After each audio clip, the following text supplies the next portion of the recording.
আমার নাম মোহাম্মদ বাসের আলী। আমার বাড়ি ফুকুরহাটি আলীনগর। আমি 25-30 বছর ধরে এই কৃষিকাজ করি।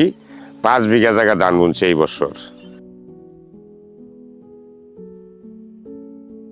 আমি মাজরা পোকা ফসল বুনা মাজরা পোকায় অনেক মার খাইছি। মাজরা পোকা কোনোভাবেই যায় না। তো এই বছর রশিদ ভাই পরামর্শ দিল যে বায়াগু দিয়ে আপনি টেস্ট করেন। আমি মাজরা পোকার ওষুধ অন্য কোম্পানি ব্যবহার করছি, তেমন আমি সুবিধা পাই নাই। এই বছর বায়ার কোম্পানির প্রতিনিধির মাধ্যমে দিলাম। দেওয়ার পরে আমি দেখলাম যে এই বছর আমার ক্ষেত্রে ফসল মাজরা পোকায় কোনো ক্ষতি করে নাই। বায়াগু আমি 2বার স্প্রে করছি। 22 দিন বয়সের কালে করছি একদিন, আর 40 দিন বয়সের কালে করছি একদিন।